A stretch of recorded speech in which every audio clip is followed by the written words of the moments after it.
Hello, I'm Tony, and today we are looking at the seedier side of space in Space Warlord Organ Trading Simulator, a game free from Prime Gaming until the 29th of March 2023.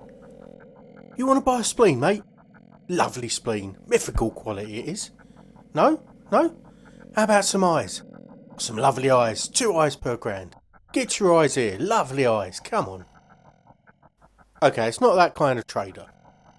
This is more stockbroker trading, accurate to the real thing in that it's just a bunch of screens and numbers.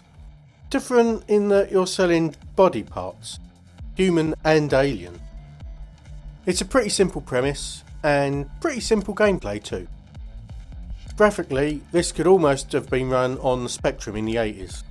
Well, maybe early 90s PCs, with the old VGA graphics standard at least.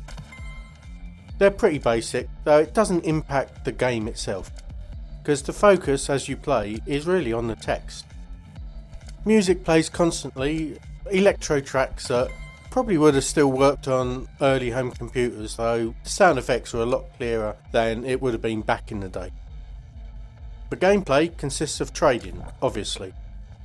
You're going to be making your money buying and selling organs, but you also have a chance to invest in stocks related to each organ type.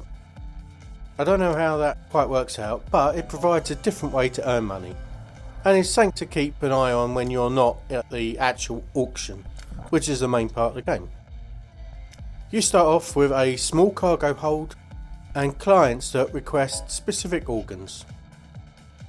When you hit the trade button, you get 2.5 minutes to trade, where you got to find the organs that your client wants.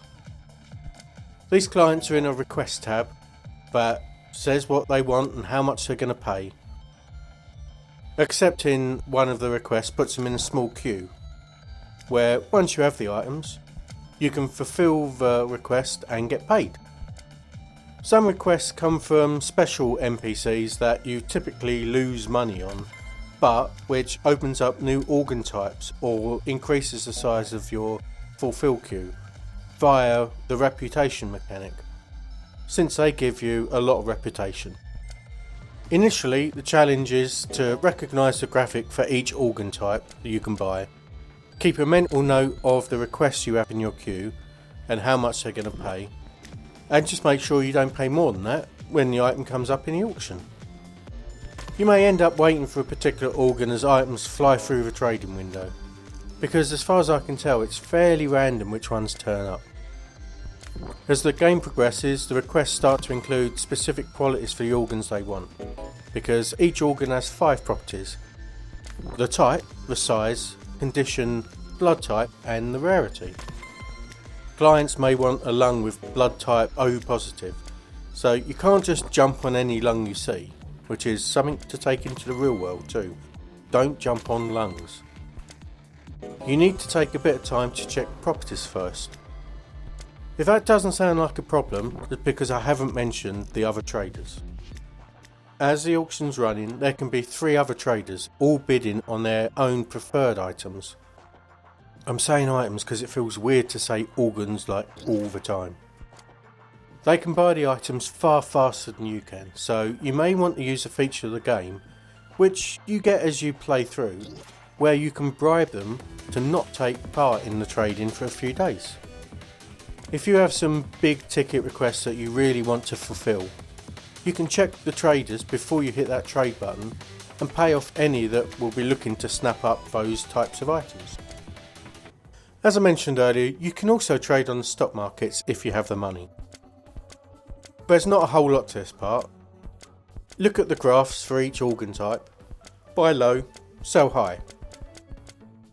The game does have 10 endings, one of which I found within a couple of hours of play at most, and which was very abruptly sprung on me and felt completely out of context, since I never really felt there was much of a story or world building going on, and the ending was focused on a character I've never even heard of. You can still carry on playing from your save once you've found an ending, so it's not exactly an ending. At least they do give the game some purpose though, because otherwise the only real motivation to keep on playing is to spend increasingly larger amounts of money on your cargo bay to keep more organs stored. This is because there's mechanics for organs to degrade in your cargo hold, but also interesting options to keep them fresh. Mythic quality organs will help keep other organs nearby fresh, or you can have fancy holds where things degrade slowly. So there are tangible benefits to these upgrades. I just don't think they give a huge amount of motivation to carry on playing. So the real interest is in finding all of the endings.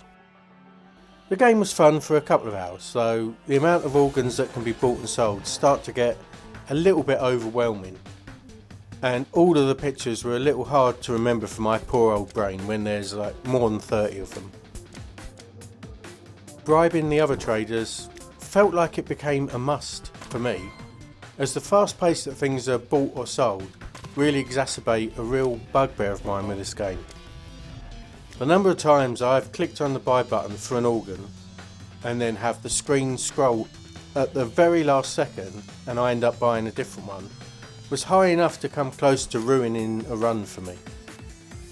Beyond just the obvious waste of money, it also fills up your cargo hold, potentially preventing you from buying what you wanted until you go to the hold and sell it, which wastes time in the trading. I guess it's trying to replicate that hectic nature of trading, but all it really did was feel a bit frustrating, and I think the game would have benefited from this not being an issue.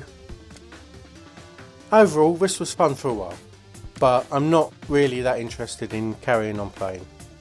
I've seen one sudden ending and it was kind of underwhelming enough that finding the other 9 doesn't feel like a worthwhile endeavour to me. It's an interesting concept for a game and well implemented aside the inadvertent purchasing problem I mentioned. The NPCs you interact with are appropriately scummy feeling, and the trading part feels like a more advanced matching game, like a Snap on steroids maybe, though much less wholesome.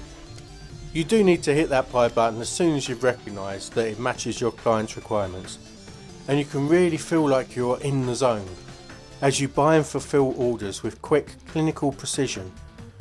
And that in itself might be a reason to check this out. It's not going to appeal to everyone. If the title of the game feels a bit off to you, the game is only going to reinforce that feeling. Don't give it a try. If it sounds a bit more interesting to you, I had a few good hours of fun with this one, so for free, it's definitely worth taking a chance on. For the 15 quid it is on Steam, I don't know if the simple gameplay will engage many people for long enough to justify the cost. Okay, I'm getting out of this organ trading business. I'm going back to Earth. So thanks for watching, and I'll talk to you soon. Goodbye.